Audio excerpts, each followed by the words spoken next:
नमस्कार, मैं नमरी साहब देख रहे हैं 1824। देखिए, बिहार सरकार जॉब देने के वादा कर रही है, वहीं सारे शिक्षक जो है आज जदयू कार्यालय में बिहार सरकार के कार्यालय का घेराव करते हैं। वहीं आज इसी विषय में आरजेडी प्रवक्ता जो हैं चिदंबरम गगन जी, उनसे बात करते हैं। सर, एक तरफ सरकार बोलती है सबको जॉब देने के लिए, वहीं जो है सारे शिक्षक के लोग जो है आज जदयू कार्यालय के जो कार्यालय का घेराव करते हैं। क्या कहिए इस विषय में सर? देखिए, भाजपा जदयू की सरकार केवल बोलती है, करती नहीं है। और जहाँ तक जॉब का मामला है, तो जब से भाजपा जदयू की सरकार है, आप देखिए कि जो भी रिक्तियाँ होती गई हैं, सारे जो है सो पोस्ट जो है सो डेड होते गया है। अब शिक्षक की बहाली का देख लीजिए, 17 महीने का कार्यकाल था जिसमें डिप्टी सीएम थे तेजस्वी जी। 17 महीने में जिस ढंग से 5 लाख नौजवानों को नौकरी मिली और लगभग 3.5 लाख नौकरी की प्रक्रिया लगभग पूरी हो चुकी थी।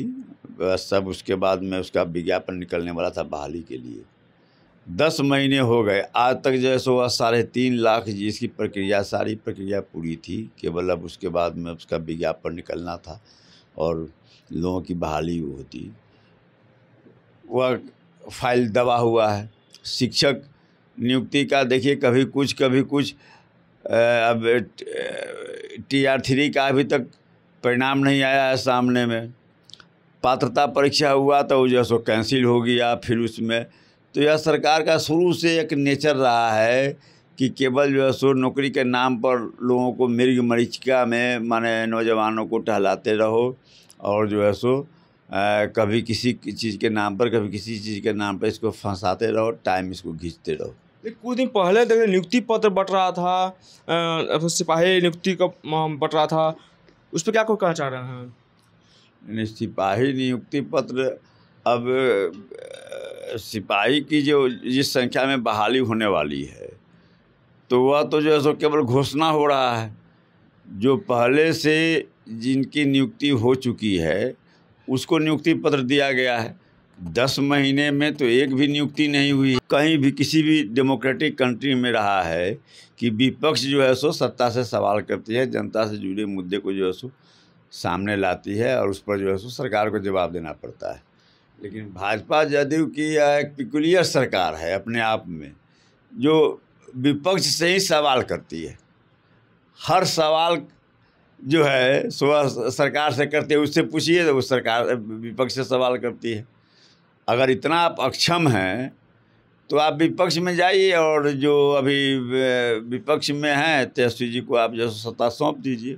जब इन्हीं को जवाब देना है तो इनको सत्ता सौंपिए, देखिए करके बता देते हैं, फिर आप सवाल पूछिएगा। आज पटना एयरपोर्ट पर जीतन राम मांझी जो हैं बोल रहे हैं कि तेजस्वी यादव के बोल रहे हैं कि दारू शराब जो है सब वही कम सप्लाई करते होंगे, इसमें क्या कहिएगा? अब मांझी जी बुजुर्ग हैं, उनका हम लोग काफ़ी सम्मान करते हैं। भारत सरकार में अभी मंत्री हैं, बिहार के भी मुख्यमंत्री रहे, कांग्रेस के रीजन से राजनीति उनकी हुई है, कांग्रेस में रहे। मंत्री जगन्नाथ मिश्रा जी उनको मंत्री बनाए, फिर लालू जी उनको मंत्री बनाए, फिर जो सो अभी कभी महागठबंधन के साथ चले जाते हैं, कभी भाजपा के साथ चले जाते हैं। तो उनके कोई राजनीतिक उनका स्थिरता और कोई आइडियोलॉजी नहीं है। सत्ता कैसे सत्ता में बने रहें, वही अब उनकी बातों को देखिए तो कभी तो वही कहते थे कि हाँ भाई थोड़ा थोड़ा सब लोगों को शराब पीना चाहिए, तो उनको ज़्यादा अनुभव है। वो तो शराबबंदी का विरोध कर रहे थे, एक तो नहीं कितना बार उनका स्टेटमेंट माने आया है। अब इसलिए उनके बातों को बहुत ज़्यादा गंभीरता से कोई नहीं लेता है।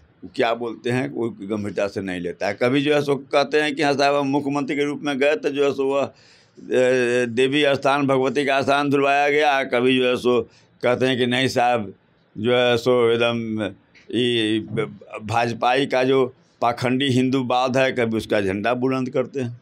मांझी जी बोल रहे हैं कि बिहार में तो शराबबंदी है लेकिन चोरी छुपे लोग पी भी लेते हैं, तो गलती क्या हुआ है?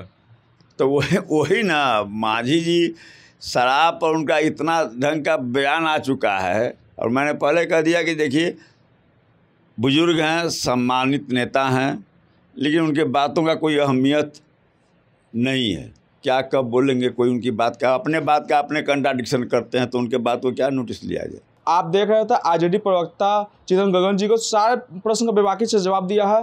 तमाम खबर देखने के लिए एक न्यूज़ 24 में बने रहे। धन्यवाद।